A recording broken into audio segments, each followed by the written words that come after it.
오늘은 2026년도 첫 번째 주일입니다.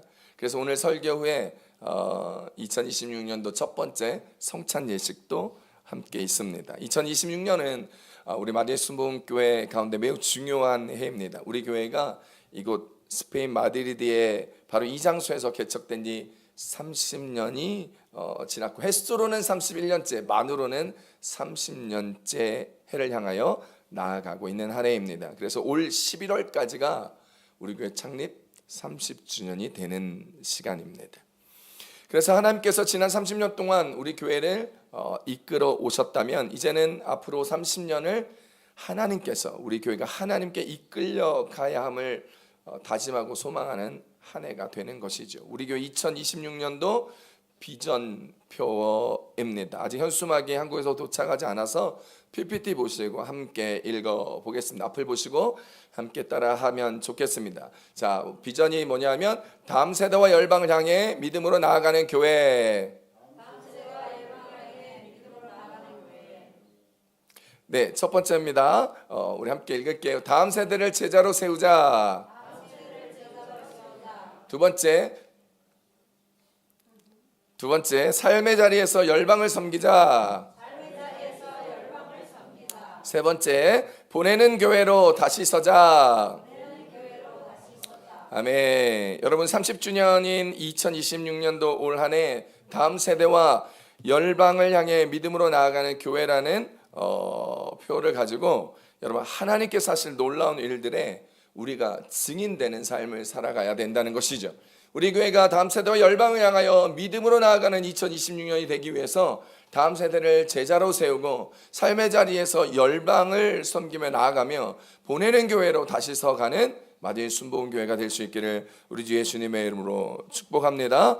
축복합니다. 그래서 2026년은 하나님께서 하실 놀라운 일들에 우리가 다음 세대와 열방을 향하여 믿음으로 나아가 증인되는 삶을 살아야 되는 것이지요. 여러분은 송구영신 예배에서 하나님께서 2026년 한 해 동안 어떤 약속의 말씀을 해주셨습니까? 여러분, 저한테는요, 하나님께서 이사야서 61장 10절 말씀을 올 약속의 말씀으로 주셨어요. 여러분, 저 여기 이렇게 가지고 있잖아요. 여러분 다 뽑고 나서 제가 안수기도 하고 나서 기도하고 제가 혼자 뽑은 말씀인데요.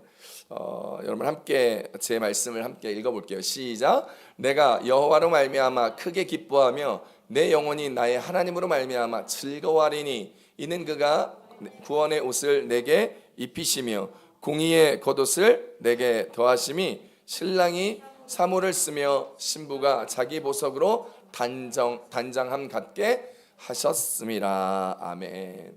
하나님께서 2026년에 저의 첫 시작에 내가 어떻게 하면 이 말씀을 붙들고 하나님의 기쁨이 되고 내가 하나님 앞에 하나님 때문에 더 즐거워할 수 있을까라는 기도의 제목을 말씀을 뽑자마자 품고 기도하게 되었습니다. 내가 하나님의 구원의 옷을 입고 공의의 겉옷을 멋지게 입었기에 내가 하나님으로 인해 즐거워할 수 있는 것이구나.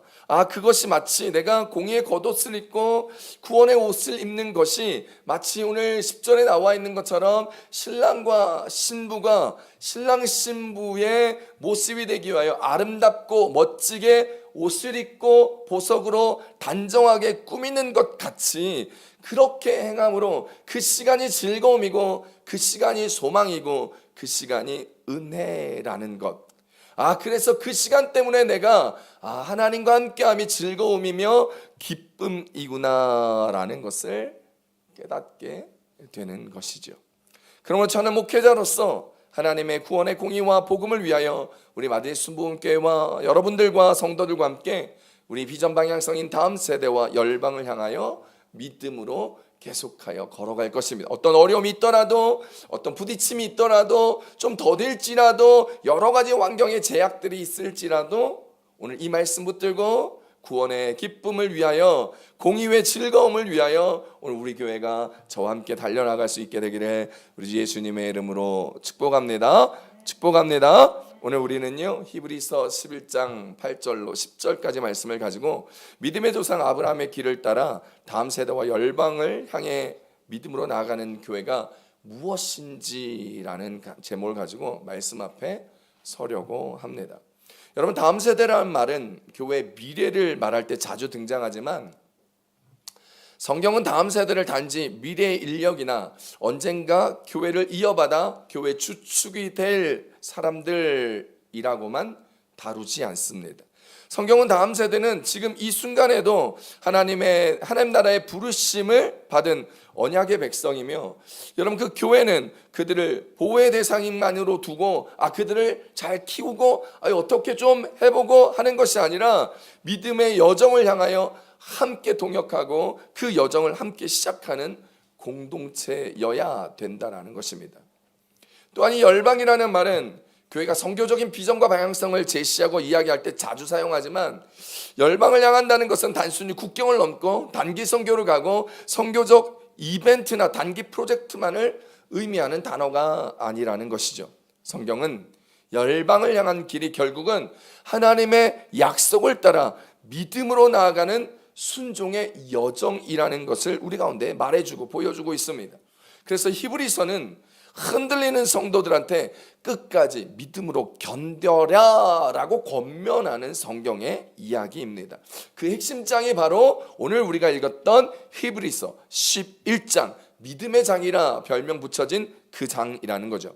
여러분, 히브리서 11장은 믿음을 감정으로 정의하지 않습니다. 여러분, 믿음은 무엇보다 하나님이 말씀하셨다는 그 사실에 대한 신뢰요, 붙듦이다라는 거죠. 그 신뢰가 순종이라는 행동으로 번역되어지는 능력이 바로 믿음이라는 것입니다. 여러분, 그래서 히브리서 11장에 등장하는 믿음의 사람들은요, 그냥 믿는다고 말하거나 믿음의 감정만을 들고 있는 사람들이 아니라 믿음으로 움직인 사람들, 믿음으로 행동한 사람들을 보여주고 드러내고 우리 가운데 제시하고 있습니다.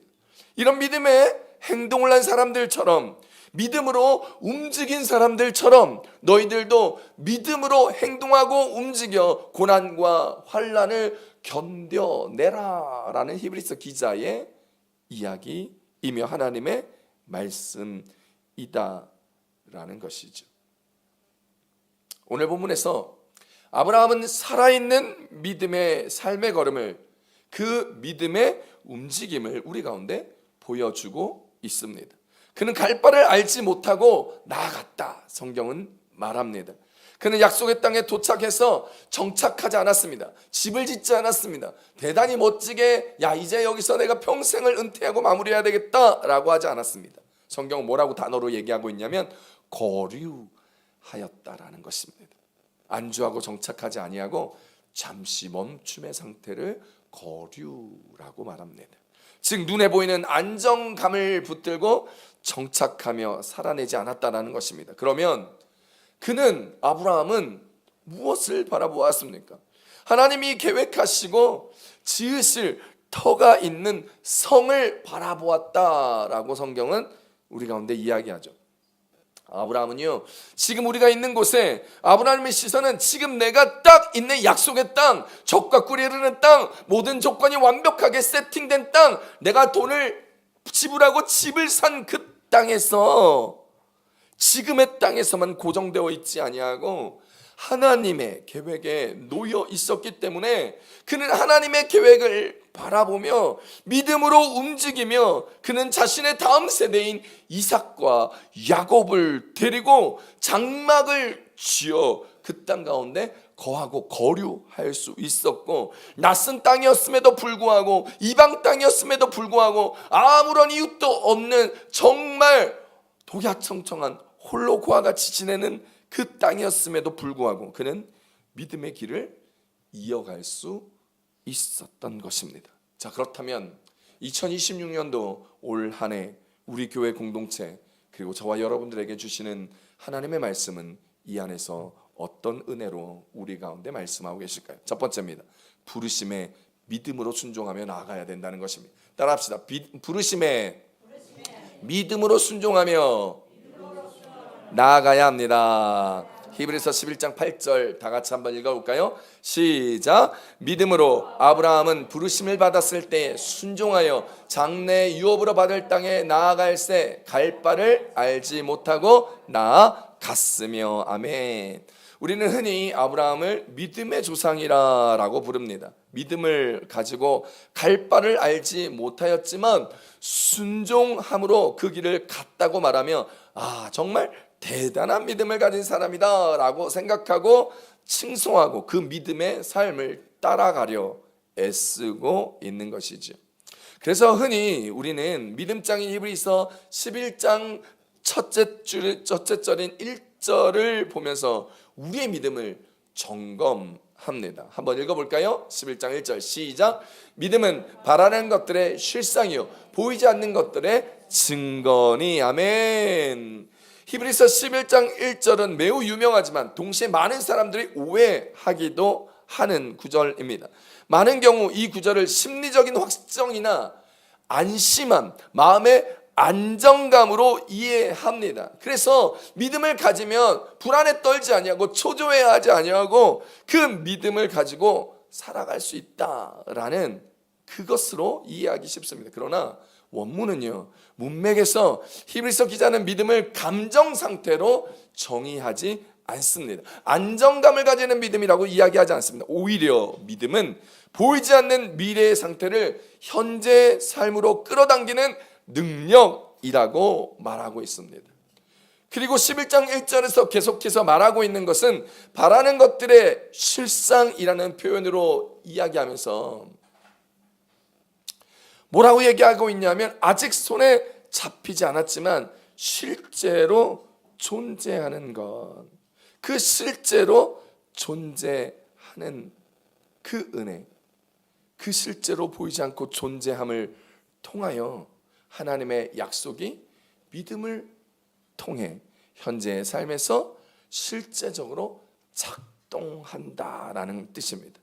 보이지 않는 것들에 대한 증거 역시 마음이 단순한 희망사항이 아니라 삶의 선택과 행동으로 드러나는 증거임을 우리 가운데 말하고 있는 것입니다. 그리고 이 11장 1절 다음에 이 11장 2절에서 이렇게 이어지면서 이야기합니다. 11장 2절입니다. 시작. 선진들이 이로써 증거를 얻었나니 라고 얘기하죠. 즉 믿음은 말로 고백하는 개념이 아니라 삶 전체가 증언이 된 상태. 그래서 선진들은 그 삶으로 그 말씀을 증언하게 되었다라는 것입니다. 그리고 11장 3절에서는 그들의 믿음의 범위를 말로 고백하는 것이 아니라 삶 전체로 증언하며 얻게 된 그 증거의 삶을 더 확장하며 믿음의 범위를 더 넓히게 되죠. 11장 3절 같이 읽습니다. 시작. 믿음으로 모든 세계가 하나님의 말씀으로 지어준 줄을 우리가 아나니 보이는 것은 나타난 것으로 말미암아 된 것이 아니니라. 아멘. 여러분 이 구절은요 믿음이 개인의 경건의 영역을 넘어선 것이라 얘기합니다. 믿음이 나의 경건으로 말미암아 붙드는 것이 아니라 세계관의 문제다라고 얘기합니다. 믿음은 내가 지금 무엇을 느끼는가, 내가 어떤 감정의 평안함을 누리는가의 선택의 문제가 아니라 이 세계가 누구의 말씀으로 존재하는 가에 대한 고백, 즉 가치관을 통하여 우리의 세상에 우리의 생각이 온전히 바뀌어짐으로 말미암아 내가 그냥 생각하고 내가 그냥 믿고 내가 그렇게 인정하면 얻어지는 마음의 평안함의 상태가 아니라 나와 상관없이 세상은 이미 그 세계관으로 지어지고 이루어지고 있는 절대적 진리라는 고백 앞에 진리 안에 얻는 평안함과 은혜함을 누리게 되는 것입니다. 여러분 이 구조를 이해하게 되면 히브리서 11장 8절에서 나오는 아브라함의 믿음은 매우 분명하게 우리 가운데 다가오게 됩니다. 아브라함은 단지 그냥 용감한 사람이 아니었습니다. 갈 바를 알지 못하지만 한번 가보자. 파이오니어 같은 ENTJ나 INTJ 같은 성격이 아니라는 거예요. 그냥 가서 부딪혀 보는 것이 아니라 그는 이미 머리 안에 세팅되고 하나님의 말씀에 설득되었고 그것이 진리임을 믿었던 것입니다. 그는 하나님의 말씀의 세계의 기준으로 받아들인 사람이었고 그 말씀으로 말미암아 자기 인생의 방향을 맞춘 사람이었습니다. 그래서 히브리서의 믿음은 확신이 아니라 방향입니다. 말씀을 향하는 인생의 방향을 맞추는 것, 하나님의 나라를 향하여 우리의 인생의 방향을 맞추고 살아가는 것, 이것이 바로 믿음입니다. 하나님이 해주시겠지가 아니라, 그냥 이것이 이루어지겠지가 아니라, 하나님이 이 땅을 지으셨고 나를 창조하셨으니 이 모든 것이 하나님의 뜻 가운데 이루어지는 것이며, 선하신 하나님께서 내게 허락하신 모든 상황은 내게 있어 가장 선한 것이다 라는 고백은 나의 감정적 고백과 안정감이 아니라 세계관으로 인하여 이루어지는 진리의 믿음이라는 것입니다. 그래서 믿음은 올해부터 내가 말씀대로 살아야지, 내가 올해부터 열심히 한번 해봐야지, 이제부터 믿음으로 살 거야 라는 출발하는 용기가 아니라, 말씀대로 내 삶을 맞출 거야, 말씀대로 내 삶을 맞추며 방향성을 틀어 올 한 해 이 방향으로 나아가기로 한 결정인 것입니다. 큐티 해야지가 아니라 큐티책을 사는 결정. 오늘 말씀 가운데 나아가야지, 주일 성수해야지가 아니라 주일 성수를 하며 이 자리에 앉아 예배하는 결정. 그 방향성의 결정. 하나님을 더 알아가야지, 아니요, 말씀을 공부하며 성경 공부를 신청하는 그 방향성의 결정이 바로 믿음인 것입니다. 말의 고백이 그 말로 말미암아 얻어지는 평안이 믿음이 아니라 내 인생에 대한 결정, 내 인생을 하나님의 말씀 앞으로 맞추는 결정, 내 삶을 아버지 나라에 맞추는 결정이라는 것입니다. 여기서 히브리 기자는 아브라함의 인생을 한 문장으로 요약합니다. 8절 우리 다시 한번 읽어볼까요? 8절입니다. 시작. 믿음으로 아브라함은 부르심을 받았을 때 순종하여 장래 유업으로 받을 땅에 나아갈새 갈 바를 알지 못하고 나아갔으며. 아멘. 여러분, 아브라함의 인생의 요약의 핵심이 8절에 나와 있는데, 여러분 그의 인생의 믿음의 핵심의 요약은 뭐냐면 부르심, 그리고 순종, 그리고 나아감, 이 세 단어입니다. 따라서 하죠. 부르심, 순종, 나아감. 부르심, 순종, 나아감. 여러분의 인생에는 이 세 가지가 있으십니까? 하나님의 부르심이 있으십니까? 그리고 그 부르심 앞에 순종하고 있습니까? 그리고 그 순종이 말로만 하는 것이 아니라 실제로 나아가고 있냐는 것입니다. 아브라함의 믿음은 자기 인생의 의미를 스스로 설계한 그 결과가 아니었습니다. 창세기 12장에서 아브라함은 아마 이미 인생의 자리 잡음을 가지고 있었던 사람입니다. 이미 세팅되어 있고 평안함을 누렸고 집도 있고 절도 있고 직장도 있고 모든 것이 다 안정적인 상황이었습니다. 안정된 삶이었죠. 가족도, 그 삶의 문화도, 이웃도, 안정된 삶의 구조도 있었습니다. 그러나 그 삶을 살아가는 아브라함에게 하나님은 이렇게 말씀하셨습니다. 창세기 12장 1절의 말씀입니다. 시작. 여호와께서 아브라함에게 이르시되 너는 너의 고향과 친척과 아버지의 집을 떠나 내가 내게 보여줄 땅으로 가라. 아멘. 여러분, 12장 1절에 하나님께서 아브라함을 부르시는 콜링의 장면입니다. 첫 번째 부르심, 순종, 나아감이라고 하였는데 그 핵심적인 인생의 요약을 부르심이 있었습니다. 뭐라고요? 너의 고향과 친척과 아버지의 집을 떠나 내가 내게 보여줄 땅으로 가라라는 그 부르심의 명령에는 목적지가 상세히 설명되지 않았습니다. 오직 내가 내게 보여줄 그 땅이라고 이야기하였습니다. 정말 보여준 상황도 아니었습니다. 꿈을 꾸고 환상으로 보아가지고 깜짝 놀라 눈을 떠 그곳이 어디인지 주님 앞에 물어볼 수 있는 상황도 아니었습니다. 그냥 내가 내게 보여줄 그 땅, 보여줄, 미래에 언젠가 보여줄 거야, 지금이 아니지만 나중에 보여줄게 라고 얘기했던 그 말만 있었습니다.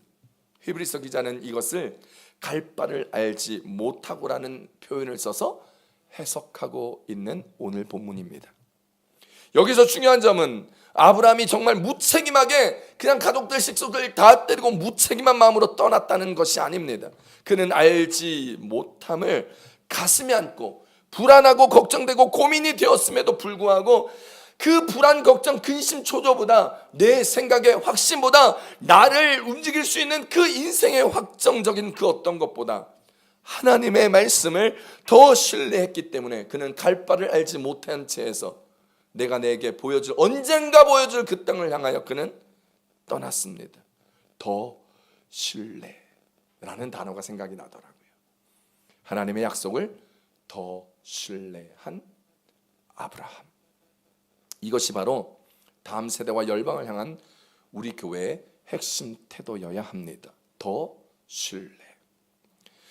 교회가 모든 미래를 정확히 예측할 수는 없습니다. 우리가 꿈을 가지고 다음 세대와 열방을 향하여 부르짖으며 나아갔지만 다음 세대의 문화는 계속해서 바뀝니다.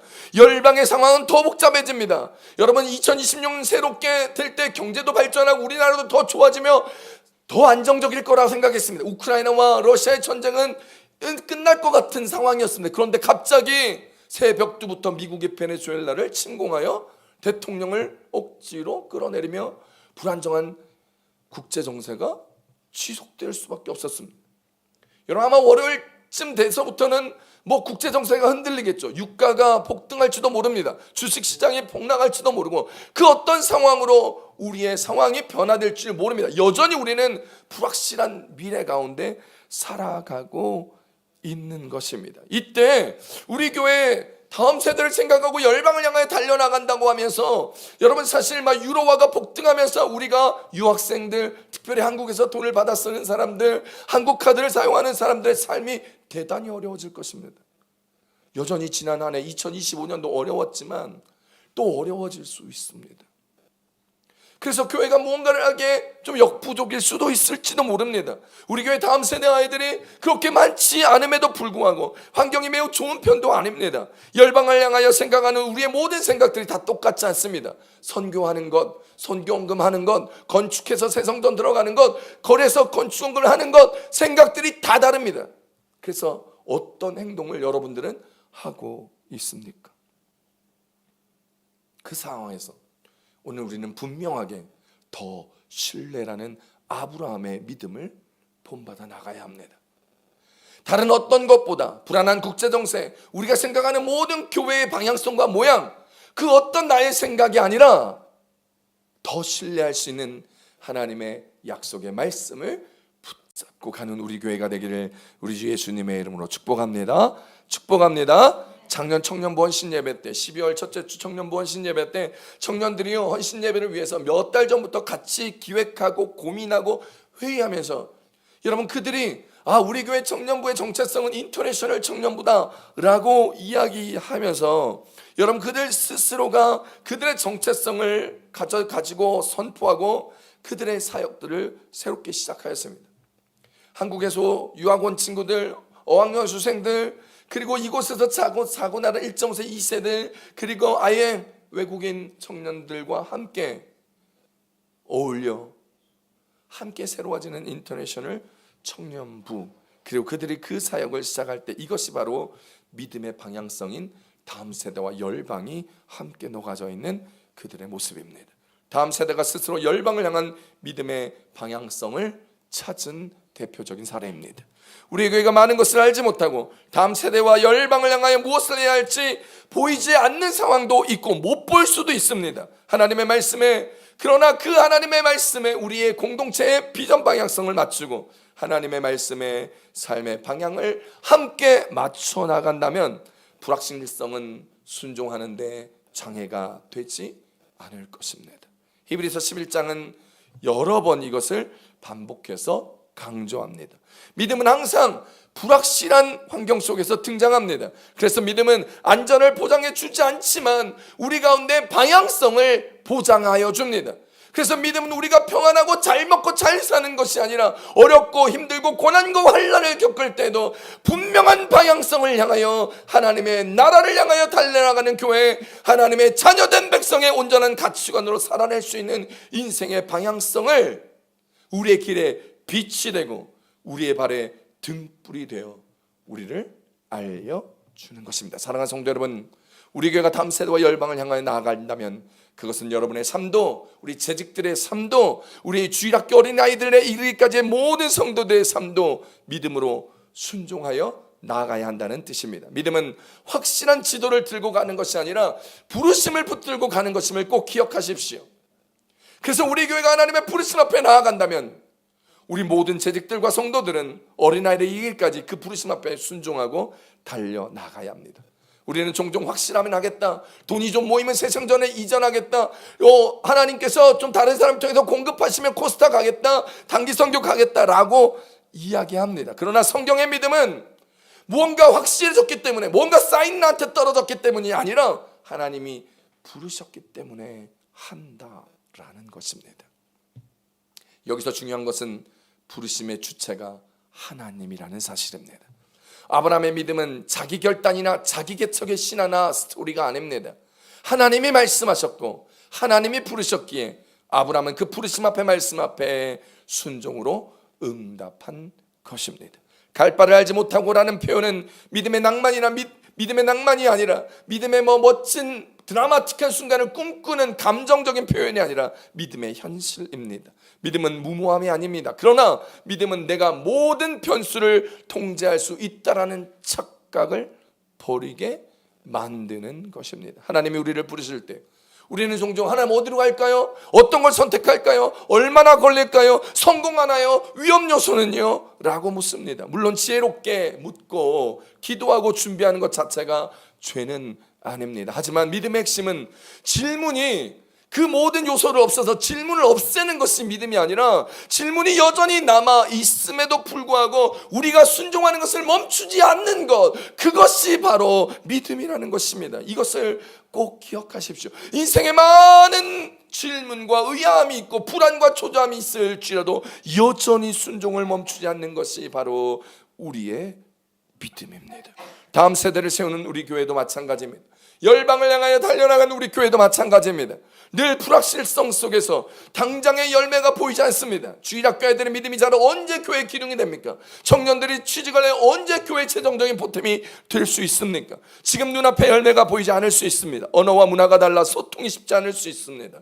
부모 세대와 익숙했던 방식이 다음 세대, 자녀 세대에서는 영 섞이지 않을 때가 있습니다. 그러나 우리 교회는 확실할 때만 움직였다는 태도로 살아가면 결국 다음 세대도 유학생도 열방도 다 놓칩니다. 반대로 교회가 하나님이 맡기신 다음 세대라는 부르심과 열방을 향한 부르심에 순종한다면, 여전히 보이지 않지만 어려움이 많지만 순종하며 그것을 붙들고 나아가게 된다면 오늘 보이지 않아도 우리는 하나님의 놀라운 역사를 이루어가는 주인공이 될 줄 믿으시길 축원합니다. 이것은 여러분의 삶에서도 마찬가지입니다. 여러분의 삶에 보이지 않고 확신이 들지 아니하고 불안하고 초조한 결정을 해야 하고 더 나은 삶을 향하여 무엇을 해야 할까 그 고민이 있을 때에도 여전히 주님의 부르심 앞에, 말씀 앞에 순종을 멈추지 않는 여러분의 인생들 되시기를 축원합니다. 그래서 날마다 역사하신 하나님의 은혜와 역사의 순간이 여러분의 간증의 찰나가 될 수 있기를 우리 주 예수님의 이름으로 축복합니다. 축복합니다. 순종은 감동의 결과가 아니라 약속의 신뢰에서 나옴을 기억하십시오. 아브라함의 순종은 순간의 감동이나 분위기에 휩쓸린 결단이 아니었습니다.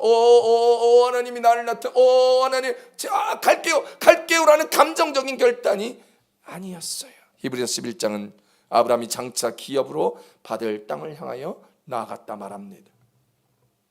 장차 나아갔다라는 이 말, 믿음은 미래형 약속을 현재형 순종으로 바꾸는 능력입니다. 여러분의 인생에서 하나님의 약속을 붙드십시오. 그리고 하나님의 미래형 약속을 현재형의 순종으로 변화시키십시오. 그래서 여러분 가운데 일어날 하나님의 일을 아브라함처럼 이미 받은 것으로 여겨 움직이십시오. 앞으로 받게 될 것을 이미 받은 것이라 여기며 나아가는 믿음. 우리 교회는 그렇게 나아가야 합니다.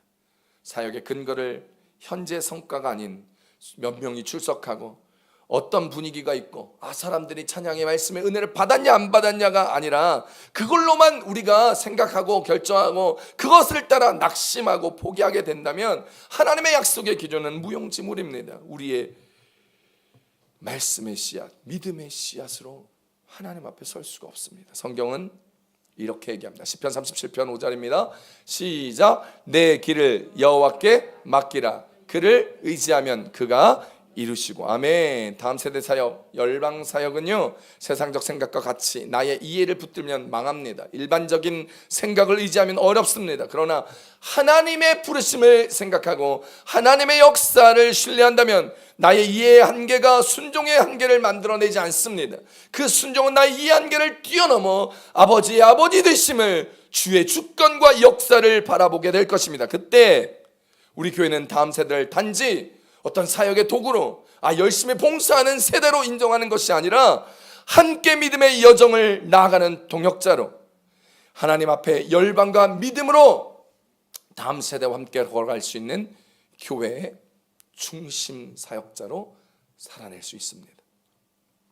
그러니 잠시 유학 왔다고, 잠시 교환학생으로 왔다고 이제 곧 떠날 지역이라고 생각하지 마시고 이곳을 향한 하나님의 부르심 앞에 순종하십시오. 사랑하는 성도 여러분, 아브라함은 하나님이 부르실 때 나아갔습니다. 그러니 여러분, 하나님이 부르실 때 나아가는 여러분 되십시오. 짧게 있어도, 6개월 있어도, 1년 있어도, 3년 있어도, 5년 있어도, 평생 있어도 하나님의 부르심 앞에 순종하며 나아가는 하루, 그 하루가 한 달이 되고 그 한 달이 1년이 되고 그 1년이 하나님 앞에 서는 여러분의 평생을 만들게 될 것입니다.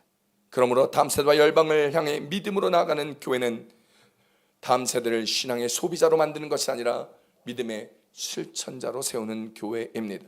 예배 참석하는 것을 넘어서 예배의 의미를 배우고 공동체 섬김에 함께 참여하며, 그래서 중고등부도 주일학교도 예배의 주체자가 되며 기도의 자리에, 책임을 경험하는 자리에 함께 서야 합니다. 여러분, 주일학교 학생들은 얼마나 기도 잘하는지 모르죠. 주일학교 예배 가시어 보시면 은혜가 됩니다. 가끔은요, 금요철 예배에 중고등부 학생들에게 헌금 기도를 시킬 때가 있습니다. 생각보다 매우 잘합니다. 여러분, 그 잘함의 은혜로 가끔씩 우리는요 함께 신앙을 키워내며 하나님의 나라를 세워가게 됨을 기억하시기 바랍니다. 그리고 두 번째로, 교회는 다음 세대에 안전하고 쾌적하고 너희들이 잘할 수 있는 그런 환경만을 제공하는 것이 아니라 사명을 제공할 수 있는 곳이 되어야 합니다. 야, 주일학교 아이들아, 넌 어려서 안 돼. 중고등부 아이들한테 야, 공부할 때잖아 라고만 말해서는 안 됩니다. 비전을 주며 사역에 함께 참여할 수 있게 합니다. 주일학교 아이들도 여러분 올라와서 율동만 하는 것이 아니라 그들을 통해서 배울 수 있고, 중고등부 학생들을 통해서 그들이 그저 교회에 오는 것이 아니라 하나님을 만나고 비전과 사명을 깨닫는 것. 그래서 그들이 부모 세대와 다음 세대의 언어로 함께 브릿지하는 시간을 가져야 합니다. 저희 아들 소명이, 그리고 소원이, 그리고 우리 에즈마의 사역하는 사라는요, 여러분 함께 사역에 동참하면서 에즈마의 사역에 주축이 되는 사역을 하면서 여러분 영어로 되어 있는 에즈마의 스크립트를 스페인어로 다 번역하며 사역의 브릿지를 놓고 있습니다. 그 사역의 브릿지는 주일학교 아이들이 에즈마야, 에스라와 느헤미야와 같이 말씀으로 일어설 수 있는 동생의 세대를 만들기 위하여 형들의 세대가, 누나들의 세대가 동생들의 세대를 복음을 전하며 일으키는 사역의 주체가 되는 우리 교회 핵심 사역인 에즈마야 사역. 여러분, 그것들은 이 세대만이 할 수 있는 사역입니다. 그러니 우리가 지금 함께 기도하며 우리 교회가 함께 나아가 우리의 삶의 방향성을 맞추며 공동체가 다 함께 하나님 앞에 다음 세대와 열방을 향한 방향성을 놓고 믿음으로 나아가는 마대 순복음교회가 되기를 우리 예수님의 이름으로 축원합니다. 축원합니다. 두 번째 오늘 말씀해 주신 은혜는 하나님의 계획과 일하심을 바라보아야 한다는 것입니다. 따라합시다. 하나님의 계획과 일하심을 바라보아야 합니다.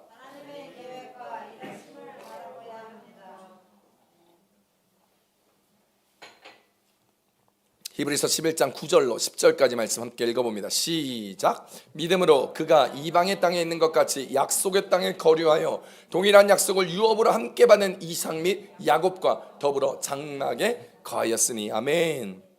아브라함은요, 이방 땅에서도 약속의 땅에서도 동일하게 하나님의 약속을 붙들고 하나님의 계획과 일하심을 바라보았습니다. 그리고 아브라함은 매우 역설적인 삶의 선택을 합니다. 뭐냐면 약속의 땅에 들어갔음에도 불구하고 그는 이방 땅처럼 살았다라는 거예요. 그 땅에 정착하고 집을 짓고 사업을 성공하는 것이 아니라 거류하였다라는 것이죠. 즉 자기 소유를 확장하고 안정적으로 정착한 것이 아니라 낯선 땅에 있는 것처럼 장막을 짓고 살았다는 것이죠. 왜 그럴까요? 그 이유가 바로 방금 읽은 10절에 나와 있는 거예요. 그가 하나님이 계획하시고 지으실 터가 있는 성을 바랐음이다라고 말입니다. 그는요, 더 궁극적인 하나님이 계획하시고 일하시는 성을 바라보았기 때문입니다. 여기서 우리 교회의 다음 세대와 열방을 향한 정체성을 볼 수 있어야 합니다. 교회가 열방을 향할 때 가장 큰 유혹은 뭐냐면 결과에 대한 유혹입니다. 다음 세대를 통하여 결과를 보려고 하는 것입니다. 당장 눈에 보이는 성과를 만들기 위하여, 좀 더 안정적인 시스템과 교회 상황을 만들기 위하여 우리의 사역이 하나님의 중심이 아니라 우리의 중심이 되게 될 때입니다. 그러나 아브라함은 그 약속의 땅에서도, 하나님께서 말씀하신 그 땅에서도 그는 자신 앞에 자신의 생각을 기준으로 두지 않았다라는 것입니다. 불안정인 인생을 사랑한 것이 아니라 그의 소망이 이 땅이 아니라 하나님의 계획에 있었음을 본 것입니다. 열방을 향한 교회, 결국 이 땅의 완성이 아니라 하나님의 완성을 바라보는 공동체여야 한다는 것입니다. 열방을 향하는 교회는 때로 여러분 좀 복잡할 수도 있고 여러 언어가 있어서 여러분 지금도 통역하는 소리 때문에 뒤쪽에 앉은 분들은 여러분 좀 예배를 집중하는데 몰래스타, 방해가 될 수 있어요. 여러분 그래서 뒤에서 세 줄까지는 외국인들과 학생들을 위해서 비워두라고 제가 늘 말씀드리는 거예요. 여러분 그래서 우리가 여러 가지 불편한 점도 있을 수 있습니다. 여러분 의사소통이 되지 않는 경우들도 있을 수 있겠죠. 그러나 그 결과, 그 편안함, 그것이 중요한 것이 아니라 지금 우리 방식의 생각을 포기하는 아브라함과 같은 모습이 있어야 된다는 것입니다. 왜냐하면 교회는 하나님이 계획하시고 지으실 성을 바라보는 성도들이 모인 곳이기 때문입니다. 하나님이 계획하시고 지으실 성은 무엇을 말하는 것일까요? 히브리서 11장 10절은 아브라함의 시선을 이렇게 규정합니다. 하나님이 계획하시고 지으실 터가 있는 성. 여기는 최소 여러 가지의 뜻이 있는데, 첫 번째로 그 성은 인간이 설계한 그런 유토피아적인 모습이 아니라 하나님이 주도하시는 나라라는 것입니다. 계획하고라는 것은 하나님의 주권이 있다라는 거예요. 하나님이 계획하셨다는 거예요. 주권적 역사가 있었다라는 것입니다. 열방을 향한 선교도, 다음 세대를 향한 양육과 여러 가지 사역들도 근본적으로 우리가 하고 우리가 계획하는 것이 아니라 하나님이 주도적으로 계획하신 일이라는 것입니다. 그의 주권적 역사. 교회는 그 계획에 참여하는 공동체에 불과하지 계획의 주체가 아닙니다. 그것이 바로 하나님이 주인인, 하나님이 계획하고 이루시는 성이라는 것입니다. 두 번째, 이 하나님이 계획하시고 지으실 터가 있는 성은 이미 아직이 있는 소망이 있는 곳이라는 것입니다. 그 성을 완전히 눈으로 다 보지 못했지만 신약적으로 얘기하면 이미 그리스도 안에서 하나님의 나라를 다 맛보았지만 아직 완성되지 않은 형태, 계시록에서 얘기하고 있는 말을 얘기하는 거죠. 그러므로 교회는 현실의 어려움을 과장하지도 낙관하지도 않은 상황에서 소망으로 바라봐야 한다는 것입니다. 그러니 여러분, 우리에게 결과가 있지 않더라도 2020년도에 대단한 성과가 있고 여러분의 자녀들이, 우리의 다음 세대들이 내가 원하는 대로 커주지 않고 대단히 공부를 잘하지 않아도, 여러분 무언가 대단한 일이 있지 않더라도 이미 완성되지 못하였으나 앞으로 완성될 하나님의 놀라운 일들이 내 다음 세대, 내 자녀들에게, 우리의 다음 세대 아이들에게, 그리고 열방의 일들에 하나님이 반드시 이루어질 소망을 붙들고 나아가는 교회가, 성도가 되기를 우리 주 예수님의 이름으로 축원합니다. 그리고 마지막으로 그 성은요, 하나님이 계획하시고 지으실 터의 성은 세대와 민족을 넘어서는 공동체적 비전의 성이라는 것입니다. 하나님의 나라, 하나님의 꿈, 이 모든 도성은 모든 민족을 품는 것입니다. 그러므로 우리 교회의 모습이어야 합니다. 특정 문화의, 특정 인종의 우월감이 아닙니다. 특정 언어의 주도권이 아닙니다. 복음 안에서 다양성을 가지며 서로를 함께 세워나가는 방향, 그 성은 개인의 구원만이 아니라 함께 걸어가는 공동체의 완성, 그것을 의미합니다. 아브라함이 바라본 그 성은 이런 방향을 가지고 있지. 한 사람을 부르셔서 한 가정을 세우고 한 민족을 일으켜 마침내 그 민족을 통하여 열방이 복되고 복음 가운데 복되어지는 하나님의 그 창세기 12장 1절에서 3절까지의 꿈과 비전과 계획을 아브라함을 통하여, 저와 여러분을 통하여 이루신다는 사실을 기억하시기를 바랍니다. 창세기 12장 3절 말씀입니다. 시작. 너를 축복하는 자에게는 내가 복을 내리고 너를 저주하는 자에게는 내가 저주하리니 땅의 모든 족속이 너로 말미암아 복을 얻을 것임이라 하신지라. 할렐루야. 여러분, 이 비전이 우리 교회의 비전이며 이 비전이 저와 여러분의 비전이기 되기를 우리 주 예수님의 이름으로 축원합니다. 우리 교회로 말미암아 여러분을 말미암아 복을 얻게 하실 것이라는 하나님의 계획과 꿈이 2026년에 여러분의 삶에 우리 교회에 충만히 이루어지기를 우리 주 예수님의 이름으로 축원합니다. 축원합니다. 여러분, 저는 오늘 이 11장 10절의 말씀을 딱 읽으면서 하나님께서 계획하시고 지으실 터가 있는 성을 바라보았던 아브라함이 저의 모습으로 딱 되어서 저는 이걸 보자마자 우리 교회 새 성전이라고 생각했습니다. 여러분, 저는 이 글을 읽자마자 하나님 올 한해 분명히 새 성전 주실 것이라 확신이 들었습니다. 왜냐하면 우리의 새 성전은 하나님이 계획하시고 지으실 터전이라는 것이죠. 다음 세대를 향한 터전, 열방을 위한 신학교의 베이스가 되고 다양한 예배를 향한 하나님의 계획하심의 성전, 다음 세대가 안전하고 더 멋지게 하나님의 나라를 이룰 예배자로 서기 위한 그 터전의 성전이기 때문입니다. 우리 교회가 바라보아야 할 2026년 한 해 동안 하나님이 계획하고 지으실 터가 있는 우리 교회, 그 꿈과 비전을 향하여 기도하는 것, 우리 함께 새 성전을 위하여 기도하며 달려나가십시다. 그때 아브라함이 이삭과 야곱을 데리고 하나님의 믿음의 여정을 살아내었던 것처럼 우리도, 우리 교회도 우리들의 자녀들을 붙들고 주일학교, 중고등부, 청년부 다음 세대를 통하여 열방을 향하여 모든 인터내셔널 성도들이 함께 하나님의 새 성전의 방향을 가지고 나아가며 주님이 역사하시고 계획하고 준비하신 새 성전을 향하여 달려나가는 2026년 되기를 우리 주 예수님의 이름으로 축원합니다. 축원합니다. 이제 2026년도 아브라함이 갈 바를 알지 못하고 나아갔던 그 순종, 그리고 하나님이 계획하시고 지으실 성을 바라보는 그 소망을 붙들며 2026년에 믿음의 균형을 맞춰가는 우리 교회 성도님들이 되기를 바랍니다. 다음 세대와 열방을 향한 믿음과 비전 방향성을 가지고 갈 바를 알지 못하지만 주님 앞에 달려나간 우리가 될 때 오늘 우리는 하나님이 계획하시고 지으실 그 성을 바라보며 그 성에 들어가게 될 것입니다.